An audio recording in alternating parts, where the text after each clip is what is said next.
Yes. Okay. All right. Hi, this is Jennifer Lee with Rakesh and David for our next session of Automation Hour. And we're going to just briefly go over the overview of the session, what to expect, just briefly the co-host, and then we will hand it over to David to do today's presentation, and then address any Q&As that you might have on his presentation or any automation hour, any process automation questions that you might have. Next slide.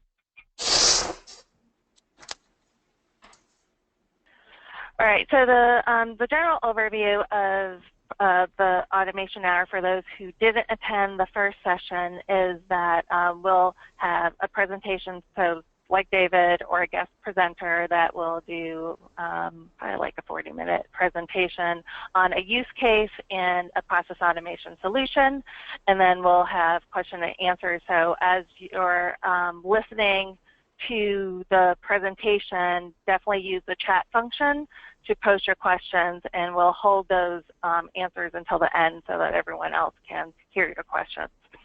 So our format is we'll meet on Fridays, 3 to 4 p.m. Eastern Time. So our next session will be 2 weeks from now on the 28th, and I will be presenting. And then in November, we have 3 sessions that are scheduled. So on the 4th, we have Doug Ayers. On the 11th, we actually have Benjamin Balapu. And on the 18th, we have Melissa Van Dyke and Taylor Grimes, who will be presenting. We're canceling the last session for November due to the Thanksgiving holiday. So we're figuring there'd be light attendance there. And then when we head into December, we'll go back to the every other Friday schedule. And once we confirm the speakers for that, we will post those out as well. So if you're out in the audience and you have a really cool process automation use case and solution that you would like to present to the community, go to our website and submit your idea, and then we'll reach out to you. Next slide.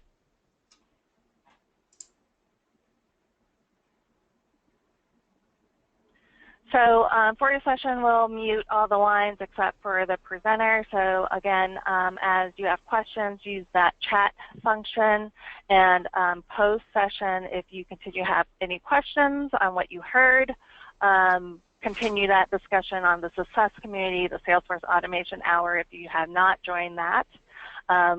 We do plan on posting all recordings after the session.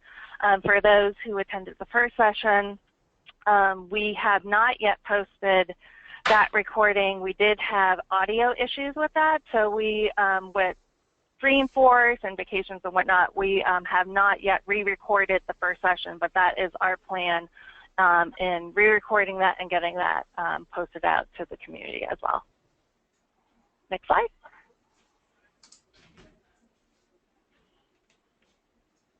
So this is just a shout out to our sponsor for the Automation Hour.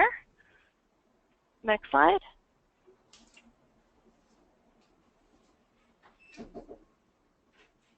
And then this is just the 3 of us, in case you haven't seen us yet. So Dreamforce was the first time that the 3 of us actually were physically located together. So that's Rakesh, myself, and David. So with that, I'm not going to hold it up any further. I will hand it off to David. All right, thanks, Jen. Okay, so I just want to do a quick overview of what we're going to kind of have as our business case today that we're going to be solving. So one of our executives wants to streamline the process of updating accounts and creating their project with project task after an opportunity is marked as won. Currently, it's very manual, so that's why we're going to add some lovely automation to that. So our 30,000-foot view of this, we've got an opportunity. Then the decision will be, if the opportunity is won, we want to do an update on our account and a create on our project. Within each of those 2 different areas, we're going to have additional features that have to happen. So diving in a little bit closer, on the update account, we're going to want to find the account manager from the account team. So that's going to be a lookup to the account team, finding who the account manager is, because we want to update them as the new account owner after it becomes a client. And then we're also going to want to update that type on the account, from prospect to customer. So for our project, we've got a few different things that we're going to be doing. It's going to be a little bit more complex, I would say. We're going to want to create tasks from task templates related to the Salesforce Automation Hour account. And then we're going to set predefined fields. All just the default fields that we can pull over from our opportunity, such as, maybe project start date based off of adding a certain amount to the close date, or something similar to that, and just kind of, reducing the amount of fields that have to be filled out. And then we also want to email the project owner on creation. So just a simple email alert there, nothing too crazy.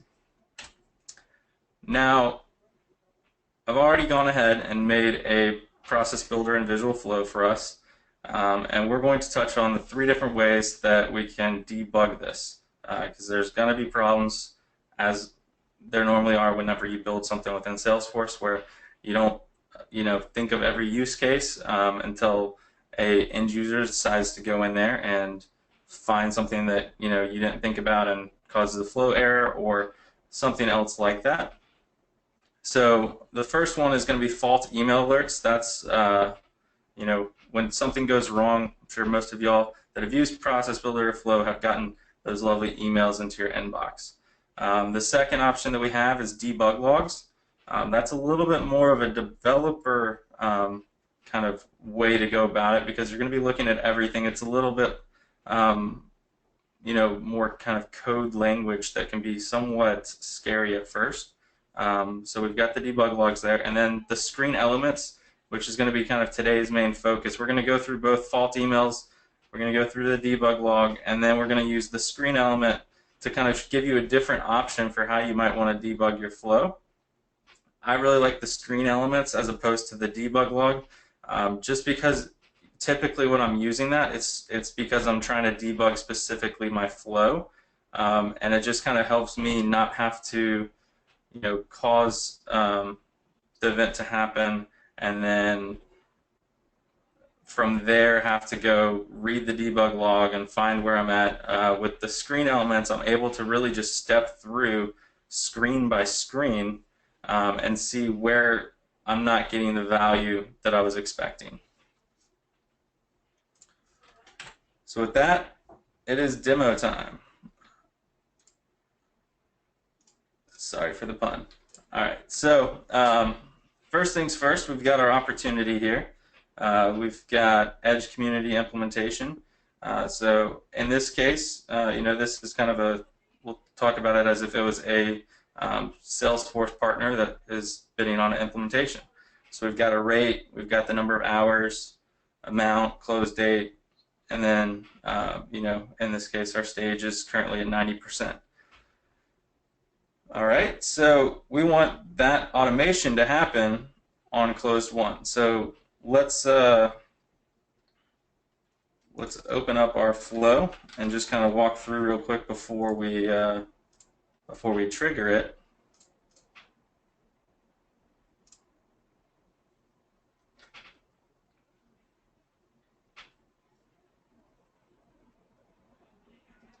So here's our flow. I'm not going to jump into every screen just yet, but first thing we're going to do is we're going to find that automation hour account, because if you remember, we talked about needing to get task templates, and I'll go over that once we get to our fast lookup, what that actually is doing. But this is just a way for us not to hard code that account ID, because we're building that in Sandbox. It's going to change when we push it to production. So we're going to do a lookup based off of the account name. And then we'll just check to make sure we found that account. And if we did, we're going to continue on. And we're going to look for the account manager on the account. So this is actually looking up at the account team member. So we can see that I'm doing team member with the account ID that we're passing in from our opportunity and team member role of account manager, and we'll make that our owner ID. Then we'll update our account, we'll create the project, and in the project we'll grab the ID, and then we're going to, here's the complicated part with the project task template. So we've got a fast lookup here where we're going to search for all tasks associated to our Salesforce Automation Hour account ID, and we'll pass in all the values that we need here. And then we're going to loop through, and for each task in that loop that we find, we're going to take the values from that task and kind of create a copy of it. So we'll go in here to our create task. So you can see that we're using our new task, which is this is the kind of the record that we're creating, and we've got all the different values here. And template task, that's the record that we found that we're currently looping through. So we're passing in values like the subject, the description, priority, and status. But the complex part here would be that we've got a new task activity date. That's a formula. One of the things that we did to make it kind of dynamic was in that formula, there we go, we're doing the flow's current date plus the project task automation days in future. So for every task there will be a kind of estimated number of how many days in the future this needs to be. Just an easy way for us to declaratively have the kind of the days in the future added into it.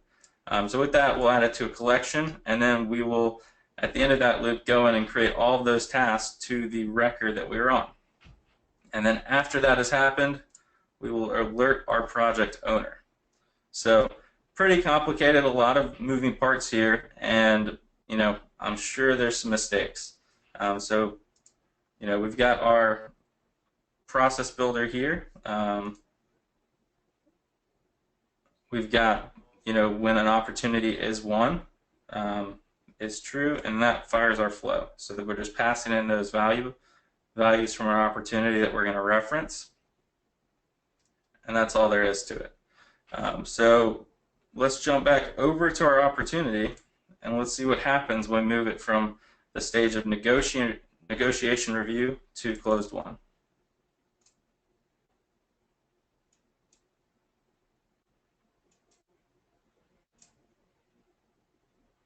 All right, it let us save.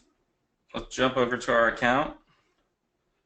We're still listed as a prospect, so that didn't work out right. I don't see any projects, so it looks like something didn't happen. So what I'm going to do is I'm going to switch this back to a negotiation review status or stage. And let's go in. The first thing, I didn't get an email. I'll jump over to my email. We didn't get an error, so there's nothing in my inbox. But what we do have is the debug log that we can go to. So we jump over to debug logs in the setup menu. We can then set up one for ourselves. So looks like there's already a standard one in there. Let's just update the time to be today. And I'm just going to put it till a bit later this afternoon. So we're going to need to create a new debug. I'll just call this standard, and I don't really need to set anything. The default should be fine for what I'm doing here. But you can always adjust that after you kind of go through the process and see if it worked or not, based on what you're trying to get out of your debug log. So we've got a debug log set up. It's on my user, so now when I make a save on a record, that's going to show up in the debug log. Alright, so the save happened, but nothing changed, so we know that nothing happened on our account. So we'll refresh our debug log here, and we can go to View, and we can see that our flow never got hit. So looks like something's probably up with our process builder, because I'm able to see that it's not like we went through all the different elements. So we simply didn't go into our flow or process builder. So let's take a look. I think is 1 equals true. That sounds right. Common mistake though, there it is. So only when a record is created. Probably not going to always have closed one on creation unless you're maybe one of the sales reps that does it right and doesn't create anything until it's won. So we'll do it when a record is created or edited and save that. That should probably fix it.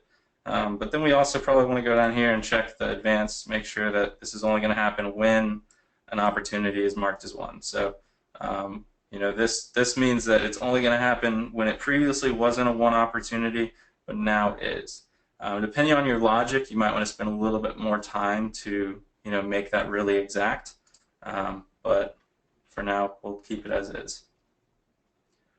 So I think we're good to activate this, and then we'll jump back over to our opportunity and switch it back to negotiation review.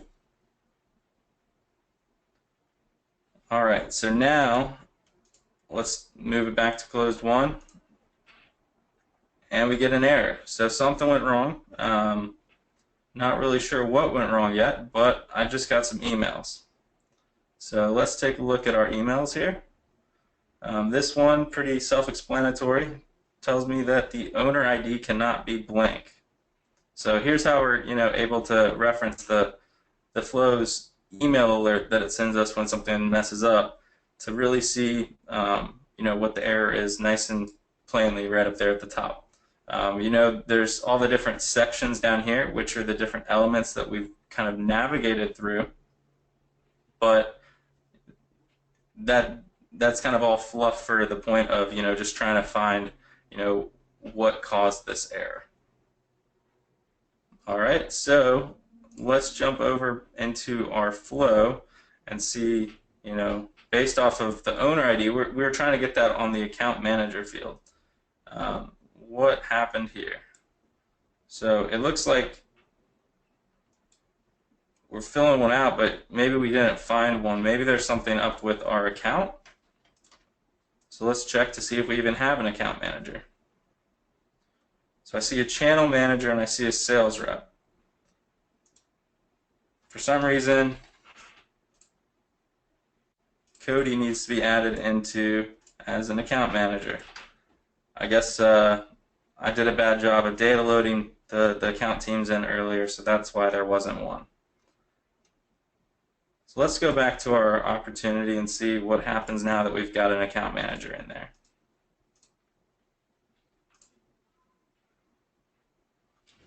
Nope. All right, so we got a new issue. So probably limit exceeded or 0 recipients.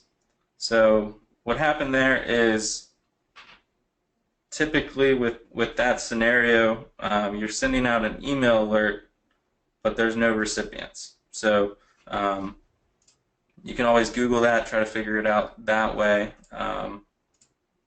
So let's take a look and just look at our email alert that we're using just to see what's going on.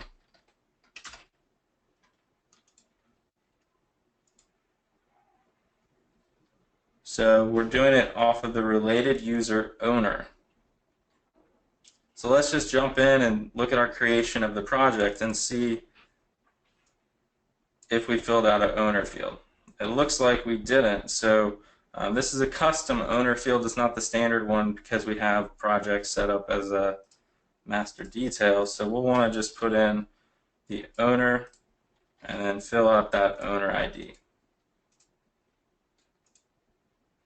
And then we'll have to do a save as, and let's try it again.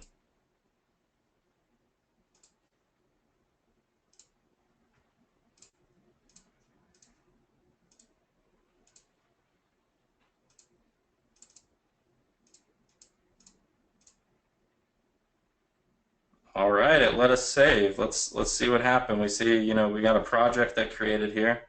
It's not a good project name. We probably want to, figure out a way to make that a little cleaner. But let's look at our project. So right off the bat, everything seems to have come over pretty nicely. We've got most of the fields filled out. It's related to our account and it's related to our opportunity. But that doesn't look right. I'm not Cody. I shouldn't be the account owner. And maybe let's check to see if some of this stuff happened correctly. And I'm still the account owner there. So it looks like we've got some issues still. Um, and we didn't get an error, so but we did get the project email, so that's good. So we want to just kind of take a look and see, what values are actually being passed through. Now, one of the things that's kind of maybe a common misconception, but when you have an auto-launch flow, you're actually able to still add in screens. You just have to save it differently.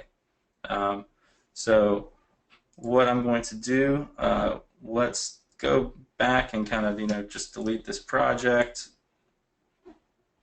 And then we'll go back and edit this opportunity to be negotiation review again. All right, so the way I like to kind of trigger my process builders through a flow would be firstly to create a screen, which would be my inputs. So we'll call this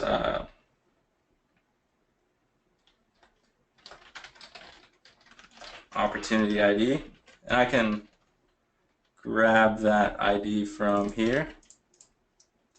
So we have a default value, and then I could do the screens like this to allow me to potentially kind of change it. So that's one way to use the input to get your actual values in. But the negative of going this way is you actually have to then set up the assignments. But the positive is it's really easy as you're running it to quickly change the values that you're working with. So that's one way to do it, but we're going to just jump straight into the assignment.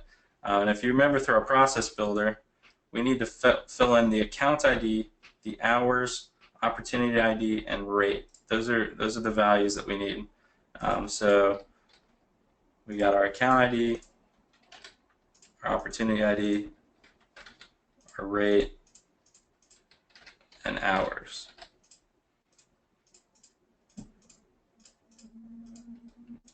So we can just put in some hard-coded values here. So we've got our opportunity ID. We can do that. I can jump back over to the account and grab that ID real quick. And then rates and hours, those should probably be, what we get off the opportunity, but I can just put in, just some basic values there. So this is kind of acting in that sense as our process builder. So we're able to now start the flow from there, and then we can set up a screen to see what the values are throughout the flow. So we'll call the first one here account manager, and then we'll just do some display text, and then we can kind of add in our values here. So I know I need to get the account manager, which would be our owner ID.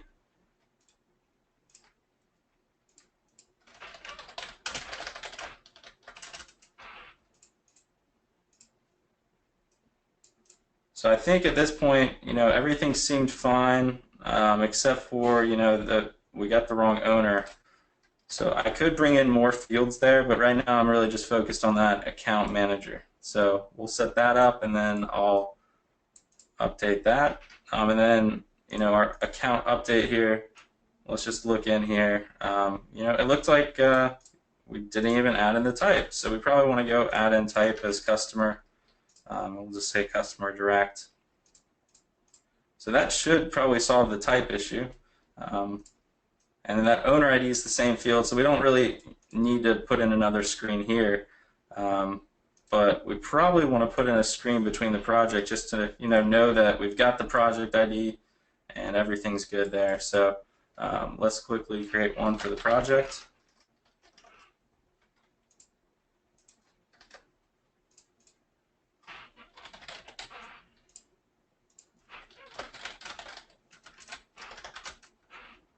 I'm just going to leave that other variable in. Just this way I can know if for some reason it changes as we go through and look at additional variables. And then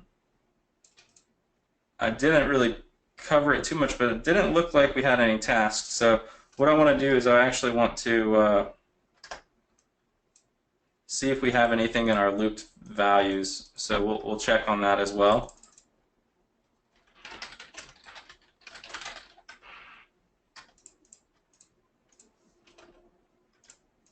And if you remember, that was the template task, and we can kind of just check any of the fields we would want to. You know, subject,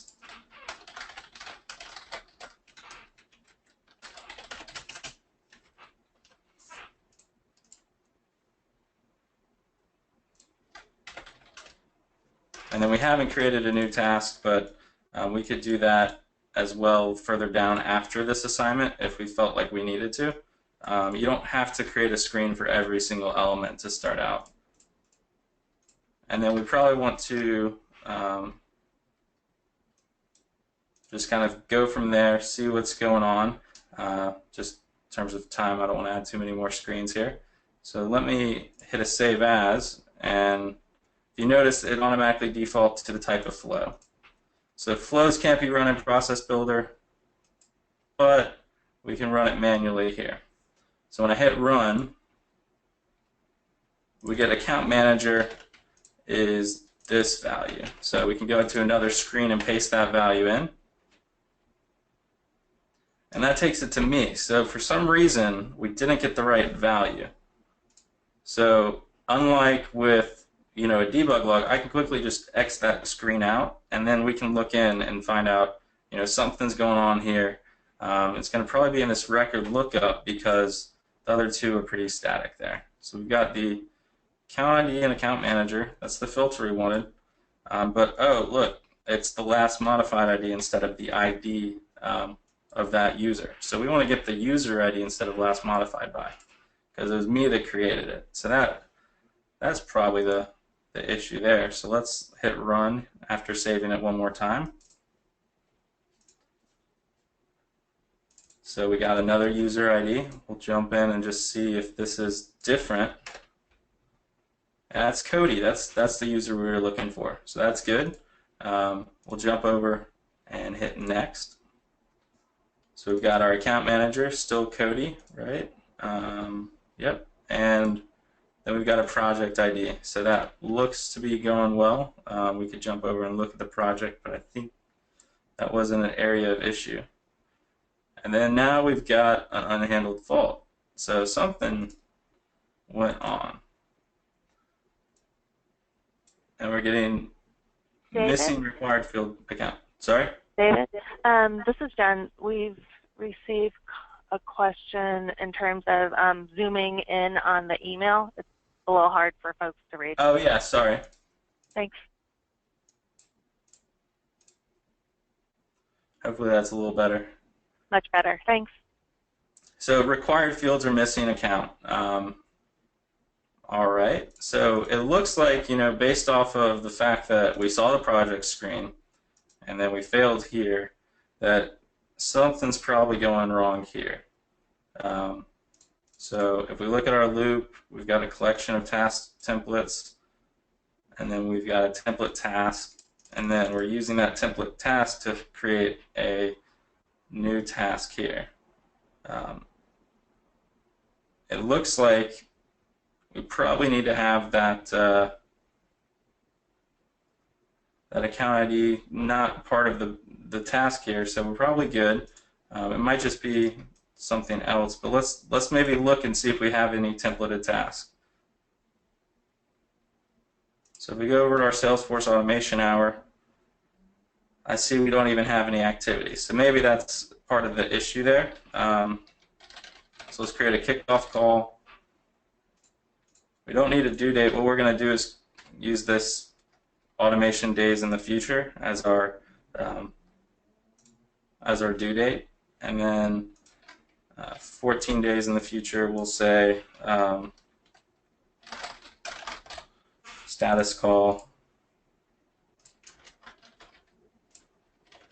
21 days in the future, we'll have status call number 2, and then closing call 30 days in the future. All right, so we've got all those lovely tasks generated. So now let's try this again and see what happens.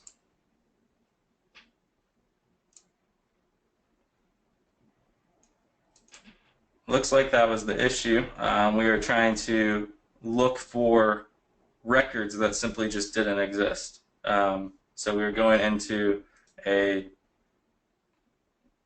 loop of records that weren't there. So by kind of just looking at all the things that were touching that, we were able to see that we didn't have any records in our lookup. Closing call, that was one of ours. So if we hit next, status call number 2, it looks like that's going well. Status call, the first one we had, and then kickoff call. Oops, wrong button there. And then looks like we still had some sort of error. So we'll want to check that out. But definitely making some progress here.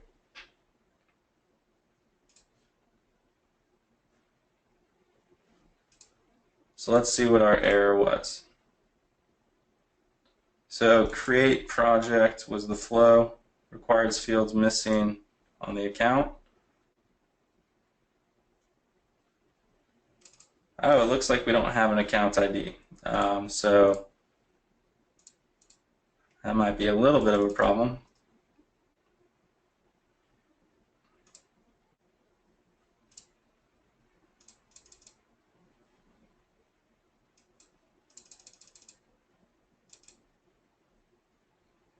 So we've got our account ID for the var account ID.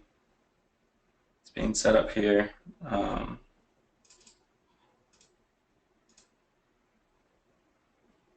I think it might be just a slight issue with the loop, but let's, we've been able to now kind of troubleshoot most of those issues that we had using the screens, and then we can kind of just throw this back in a process builder. Sometimes the screens within loops will create a little bit of a mess, and just did something wrong there. We need to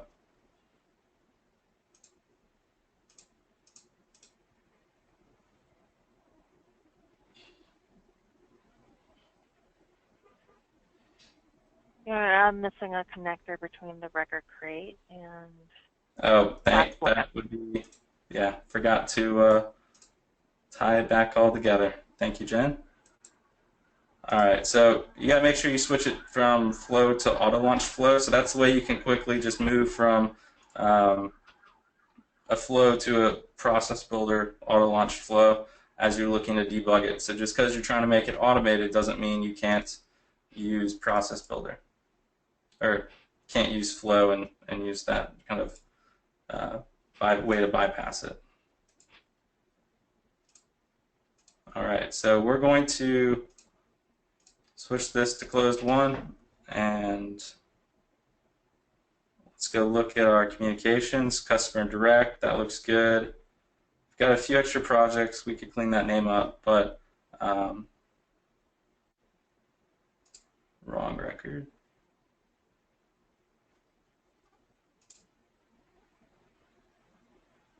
And it looks like our activities aren't saving. So we'll want to just quickly jump back into our flow and take a look at that. I know we're running up on time, and I don't want to spend too much more time debugging this. So let's see if I can figure it out real quick. So we've got our collection of task templates. That might be the problem. We want to use our collection of new tasks. So it looks like we had the wrong value there. We'll hit save as.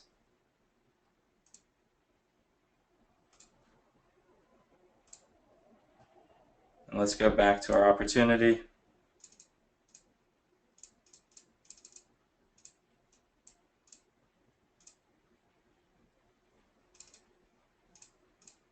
Click closed one. Let's go jump to our project, and there we go. There's all of our tasks. So everything looks to be good. We probably want to go, clean up this project name, but from this project, automation, we were able to see, lots of different ways that you can make mistakes, debug those mistakes. Lots of different things go wrong. So You know, it's going to change every time. The more complicated your flow is, as you start adding in additional elements, it's going to take a little bit more time, but just be patient. Use the three kind of different tools that we have within, you know, process or within the admin tool belt of, you know, the fault emails, your debug log, and then the screen elements, which I love to, you know, kind of just step by step slowly go through the process. Some other options for the screen elements I've seen, and one that doesn't make you switch from auto launch flow to flow would be doing something like a chatter post. So you could have a chatter post after every screen and just kind of have that go to a specific record or something similar. But in general, you know, my favorite is the screen because it just quickly lets me put in the values and see what they are on the different screen elements. Depending on how complicated it is, you might want to put more headers to give yourself a little bit more insight to which part of your flow is. But yeah, so that's all I got. I guess we can take questions until everyone leaves. I know I'm fine with going over if y'all don't have a hard stop.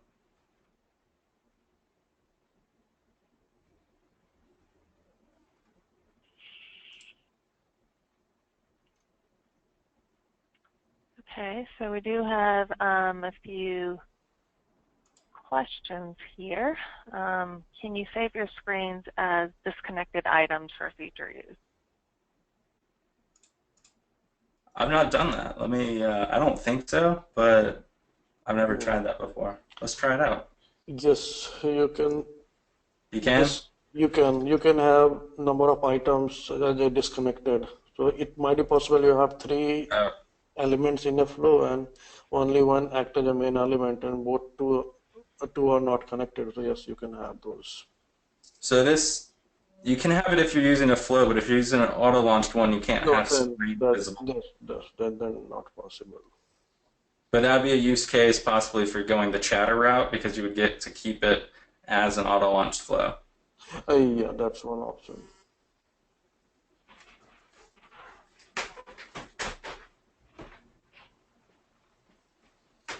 Right. Another question is, can you explain how loops are set up? Yeah, so loops, let's jump into the flow and kind of go over that. They're pretty complicated. They're one of the things that took me the longest time to understand. But it's really kind of these five elements there that kind of make up the loop. So we've got our fast lookup here.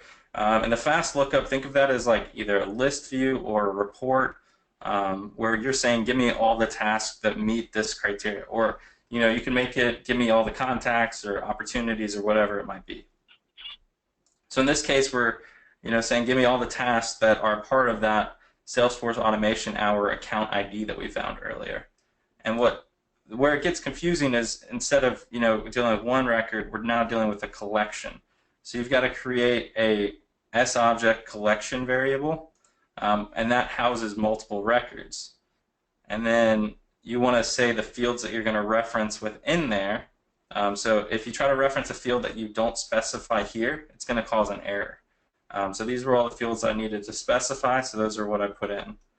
And then after you create your collection variable, you're going to use that as your loop through. So you're saying, I want to go through every record that we found. You know, whether that's one record, 10 records, 20 records, it doesn't matter. It's going to loop through until you tell it to get out of the loop. And then the loop variable will be what we say is that individual record. So it's just a temporary variable based off of the record that is being looped through now. So at first it'll be record number 1, and then it'll be record number 2, record 3, all the way until you don't have any more records. If you notice when we went through it on here with the screens, it first, you know, said one of the task subjects, and then it switched to the next one. So that was that looped variable each of those times. And then in our loop, we have to create another S-object variable like that template one, which will be the record that we're creating. So essentially what we're doing here is we're kind of filling out and doing a record create through an assignment. So it's just a different look on it. And we set all the different values over here. The template one, we're taking that loop through variables value, and we're putting it on this one. But over here, we have a static owner ID, so we're just keeping that the whole time the same. It doesn't matter which record we're dealing with in the loop. And then at the end of the loop, or each part of the loop, we add that collection, or that S-object variable into a collection. So think of this as like adding a new row or record into Salesforce every time, or an Excel sheet that you're about to like do a data load into Salesforce with. So each time we created that new task, we then want to add that as a row into our file that we're about to push into Salesforce. Because after we get to the end of our loop, we're doing a fast create where we say, give me the collection of new tasks. So give me that file we just created and create all of these tasks at once. So the reason we do it that way is it's quicker. You're not doing as many queries, and it's more scalable. So if you have a lot of complex things going on in your flow, you can only do a certain number of creates and updates and stuff. I think it's 100 now. So you'll run into limits sooner if you don't do it this way. All right. One other question, when David flipped over to the debug log, he said he could tell from looking at it that it didn't hit our flow. How could he tell that? Let's see if we got some other debug logs here to kind of compare. Quite a lot of other debug logs. So here's one that's not what we want. I think this is what we want. So what I was looking for is this flow action begin. It's going to be workflow is what the WF stands for, flow action begin. And that lets me know that we're starting the workflows process builders part. And then you can see that we went into our interviews and additional pieces happened. You can make this finer by switching the type of debug log that you have to see kind of like that flow email, more specific values going on. But just basically I was able to see that there wasn't anything going on that would have been a flow like we were expecting. Do you have anything to add, Jen or Rakesh? I didn't. No. All right. Another question is, how do you bulkify? So that falls into the loop question that we had. So bulkifying your flow is using the fast lookups and fast creates, because you're working with multiple records and then you're using the assignment, which isn't a impact on Salesforce in the sense of like creating records or looking up records with a query. So using loops or assignments to create the records and then using a fast create or update or something like that would be the best way to kind of bulkify. So just limiting the number of lookups that you have, I think. Anything to add? And limiting the number of DML operations you're going to perform. If you able to reduce it, then your flow or process is bulkified.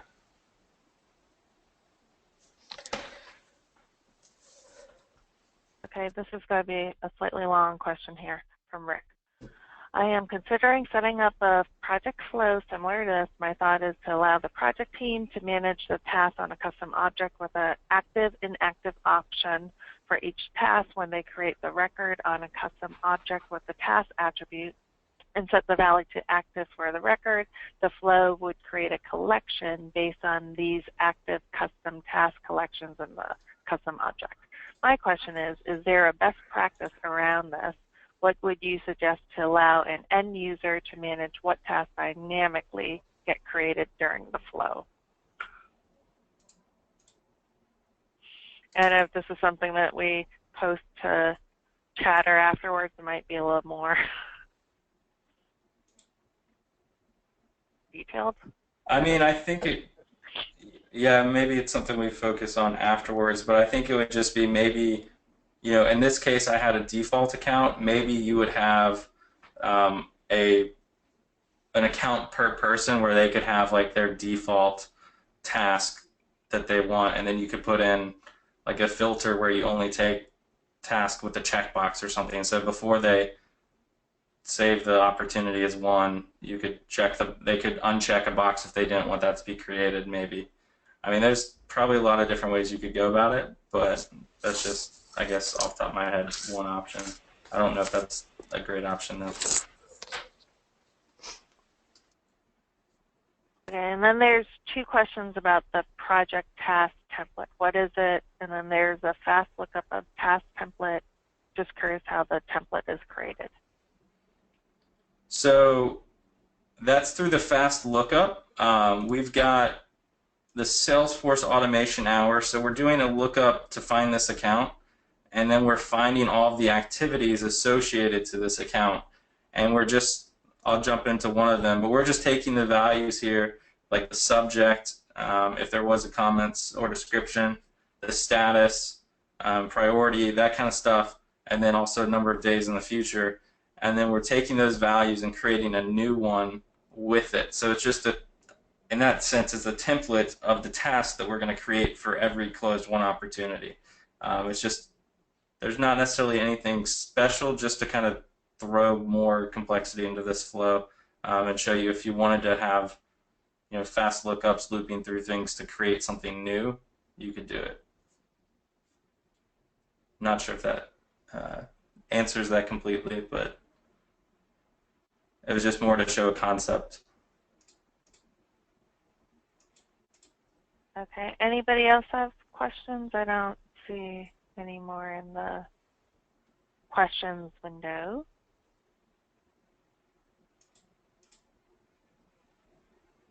I think I saw one looking back where somebody asked about whether, or kind of why I had record creates, record lookups, and updates instead of using fast lookups and creates.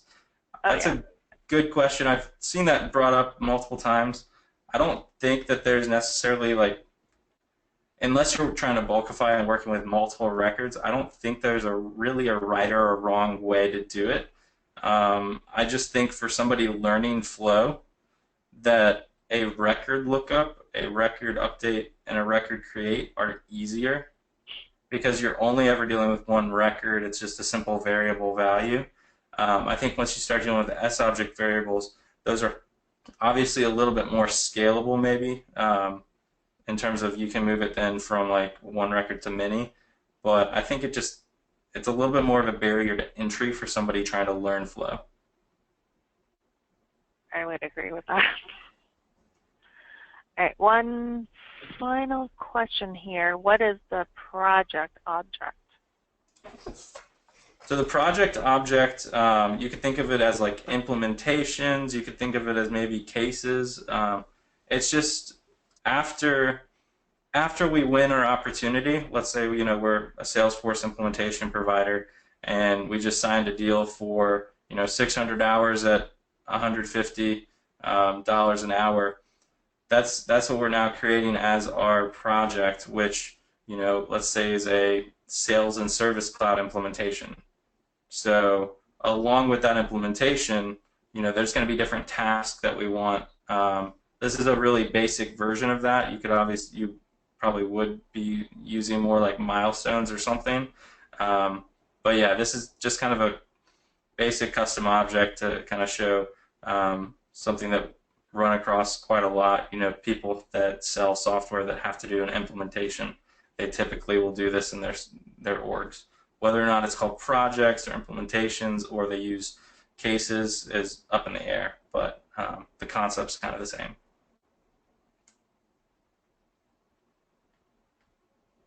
All right, I think that's it for questions from the audience.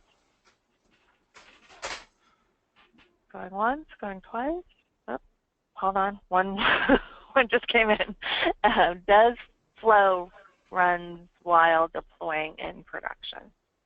Does flow run while? So flow itself will not just like run, but if you have a test class that triggers a flow, it would. So for instance, if you had a flow that ran every time on record create, and there weren't any criteria, and then you had an Apex class that had a record create in it that was a test class, it would run.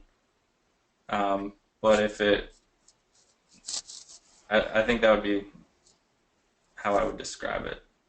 Rakesh, you got anything on that? Yes, so process builder, as soon as you deploy a process is similar to an Apex trigger. So you don't have to write a text class for it, but again, so as soon as you deployed it to production, so your all test classes will run, but it won't impact your test code coverage or anything. But you have to make sure that your production code coverage is 75, not less than that. So I think the short answer is it doesn't run unless you have Apex test class that triggers your process builder to fire. Correct. The vice versa. Okay, it doesn't seem like there's any more questions coming in, but however, if you think of any offline, definitely post it out to the Salesforce Automation Hour success community, and we'll jump in and answer. So we'll be posting the deck as well as the recording out to the success community. So that, again, is Salesforce Automation Hour. Definitely join that if you haven't already. Our next session is slated for the 28th, 3 to 4 p.m. Eastern. We will also be posting that information as well as our November sessions out on the success community as well as our website. So you'll be able to get access to the information various ways. So thanks so much for hanging in there with our technical difficulties. Hopefully we won't have any for our next round. And thanks so much. Thanks, everyone. Thanks, everybody.